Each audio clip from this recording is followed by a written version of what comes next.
Hey guys, today I am making a loaded vegetable soup. Now I'm gonna make this in my crock pot, but you can totally make it on your stovetop.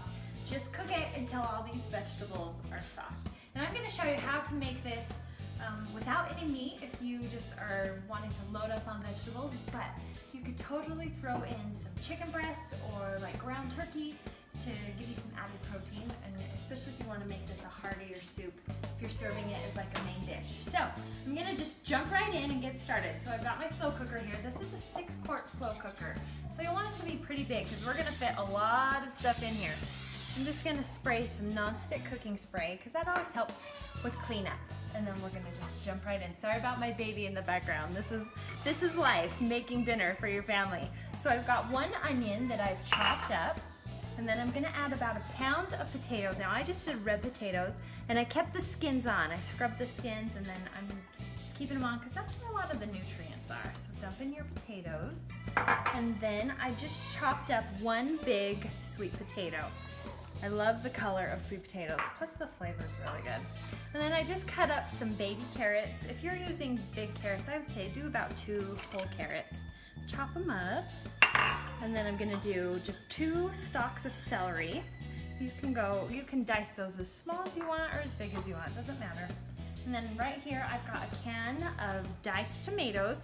I didn't even drain it. I'm just gonna dump the whole thing right in. And then I told you this soup is loaded with vegetables, so I am dumping in a whole bag of frozen mixed vegetables. This one has carrots and peas and green beans and corn. You can really do any vegetables in this soup, it doesn't matter. Okay, then I've got some fresh parsley, about 1/4 cup. Dump that in. And now we're gonna add our spices and seasonings. So I've got 2 cloves of garlic, chopped up or minced, whatever you want it to be. Throw that in there. And then I'm gonna do just salt to taste. You can do as much or as little as you want. And the great thing is you can always add salt later too, after it's done cooking, to see how much more flavor it needs. This is just some ground black pepper. Probably do like 1/4 teaspoon, just give it a couple twists. Okay, and then garlic salt. You can also use garlic powder. Just kind of put some on there. Allspice, this is not necessary, it's completely optional, but it does give it a really good flavor, and you don't need very much because it's pretty powerful. I'd say maybe 1/8 of a teaspoon. And then this one's also optional. This is crushed red pepper. It doesn't really add heat, it adds kind of just some flavor. So put that on there. Now, if you wanted to add protein like chicken, this would be the time to do it.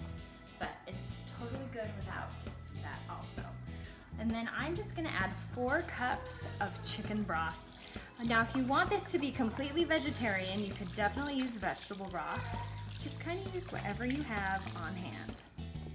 Okay, and there you go. Let me grab a spoon to stir it. I'm gonna give it a good mix, and then you're just gonna cook this on low until your vegetables are tender. I would say maybe 3 to 4 hours on low, and then check it and see if your sweet potatoes and your red potatoes are soft. If not, you could go another hour or so until they are soft. But that's it, you are completely done. I love those dinners where you can just kind of dump it, set it, and forget it. This recipe we actually used in our healthy weekly menu plan. If you haven't checked that out, be sure to click on the link because we will email you 6 healthy recipes every week, 2 side dishes, and a healthy dessert. And all of those recipes are under 500 calories a serving, plus we have a shopping list, so that it makes shopping and meal planning super easy. So that's it for today. I hope that you guys have a good one, and we will see you next time.